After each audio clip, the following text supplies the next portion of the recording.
और सबको सुविधा चाहिए, वो चीजें जो प्रायः हम अपने घर में प्राप्त करते हैं।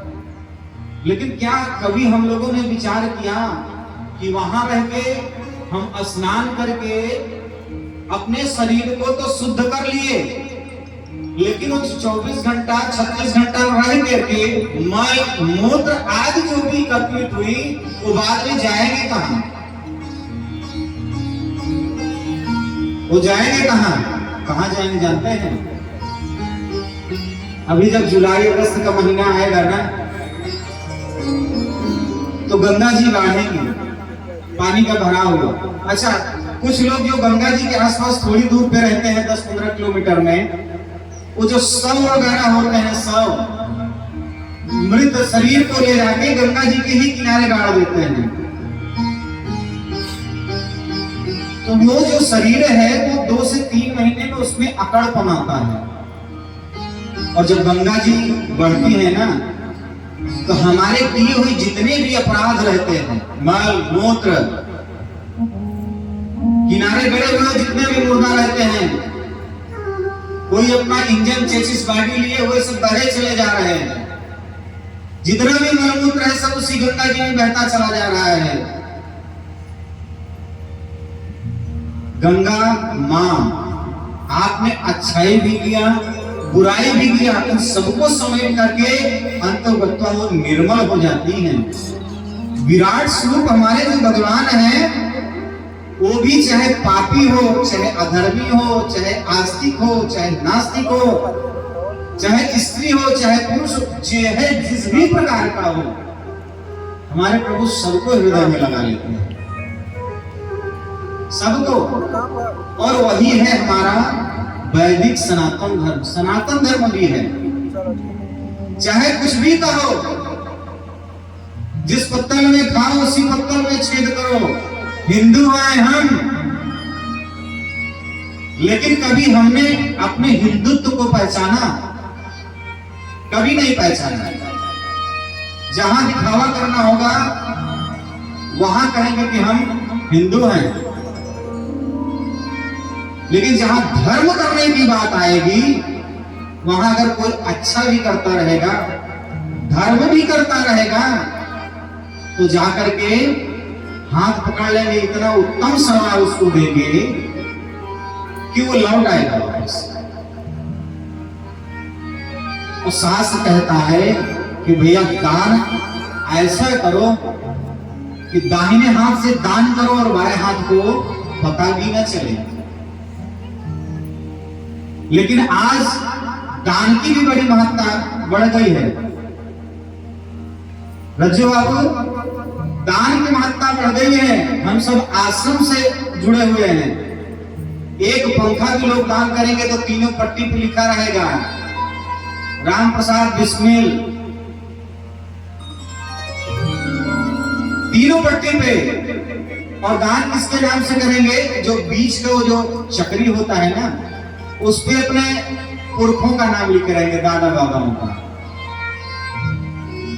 इस साइड दादा का, उस साइड बाबा का, उस साइड आजी का, ऐसे नाम लिखे रहेंगे और दान करेंगे।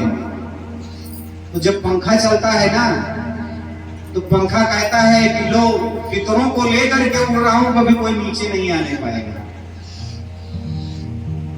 शब्दों का तात्पर्य है कि श्री वेद व्यास जी ने लिखा कि सच्चिदानंद रूपाय और विश्वोत्पत्त्यादि हेतवे तापत्रय विनाशाय श्री कृष्णाय वयं नमः।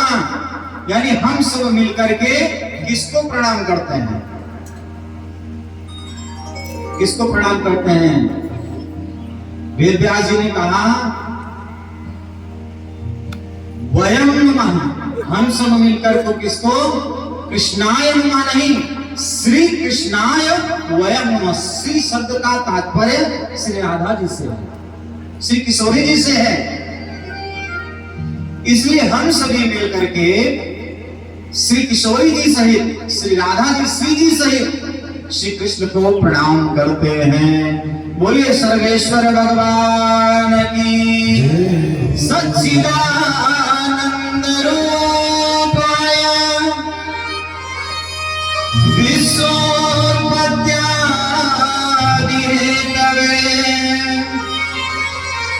तापत्रय विनाशाय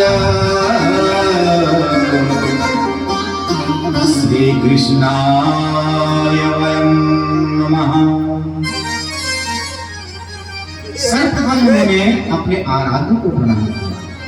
कहते हैं कि एक बार सौनक आदि 88,000 ऋषि मुनि, जैसे आज आप सब बैठे हुए हैं ना, तो आप सबके भी मन में एक चिंतन 2 महीने पहले, साल भर पहले चिंतन रहा होगा कि हमारे पितरों के उद्धार के लिए, हम सबके गृह शांति के लिए, हम लोगों के सुरक्षा के लिए ऐसा कोई यज्ञ आयोजन किया जाए। आप लोगों ने आपस में पहले चर्चा की, फिर कोई शुद्ध अंतःकरण वाला व्यक्ति मनुष्य मिला होगा, धर्मात्मा मिला होगा, जिसने आप सबको सलाह दिया होगा कि सबका एक सार है श्रीमद् भागवत तथा पुराण। आप उसको सुनिए, सुनाइए। आज यह आयोजन हुआ। उसी तरह 88,000 ऋषि मुनियों ने एक बार एकत्रित होकर के मन में विचार किया कि हमें भी ऐसा कोई मिलना चाहिए, ऐसे हम किसी के पास जाएं जो भगवान की लीलाओं के विषय में निरंतर हमें कथा का श्रवण कराए, हरि का गुणगान करे, हरि का चिंतन करवाए। कुछ भी विचार मन में नहीं हुआ, कुछ सूझा नहीं। सब मिल करके भगवान चतुर्मुख ब्रह्मा जी के पास में गए और ब्रह्मा जी से हाथ जोड़ करके ऋषि मुनियों ने कहा कि हे परम पिता, हे ब्रह्मा जी, आपको कोटिशा बारंबार हमारा प्रणाम है। ब्रह्मा जी ने कहा कि हे ऋषियों, क्या बात है, क्यों कारण से आए हो? ऋषियों ने कहा महाराज, हमारे मन का एक शंका है, एक निवेदन करने आए हैं कि हमें ऐसा कोई महापुरुष बताओ, ऐसा कोई सत्संगी बताओ जो निरंतर कई कई वर्षों तक हमें कथा का श्रवण कराए। ब्रह्मा जी बहुत प्रसन्न हुए, बोले ऋषियों, मैं तुम्हारे इस निवेदन से प्रसन्न हूं। और ब्रह्मा जी ने अपने उस चक्र को छोड़ा और ऋषियों से कहा कि हे ऋषि मुनि, तुम इस चक्र के पीछे पीछे जाओ। यह चक्र जहां पर जाकर के गिरेगा वह स्थान चक्र तीर्थ के नाम से होगा और उसी जगह पर जाकर के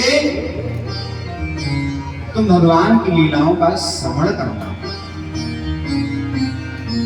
ऋषियों ने कहा महाराज, सुनाएगा कौन सुनाएगा कथा?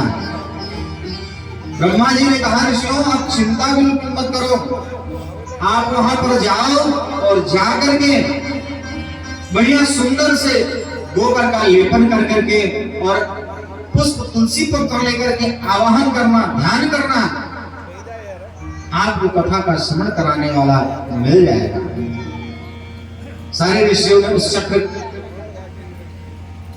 के पीछे पीछे जाकर के देखा, नैमिषारण्य जो तीर्थ है वहीं पर जाकर वह चक्र रुका, जिसको आज हम लोग नैमिषारण्य तीर्थ के नाम से जानते हैं और उसी को चक्र तीर्थ के नाम से जानते हैं।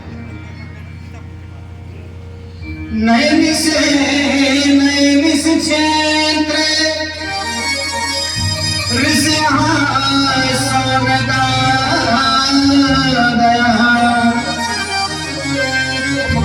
सत्यम स्वर्गाय लोकाय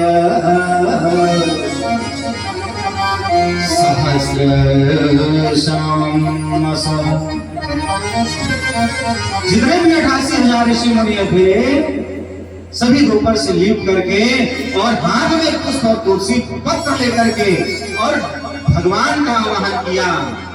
क्या? हे प्रभु, हमें ऐसा कोई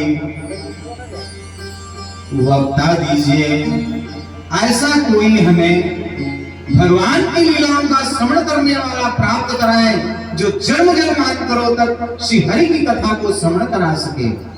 और प्रार्थना कर रहे थे, श्री कृष्ण गोविंद हरे मुरारे, नाथ नारायण वासुदेवा। सभी लोग बोलिए, हरे मुरारे, नाथ नारायण वासुदेवा, नाथ नारायण वासुदेवा।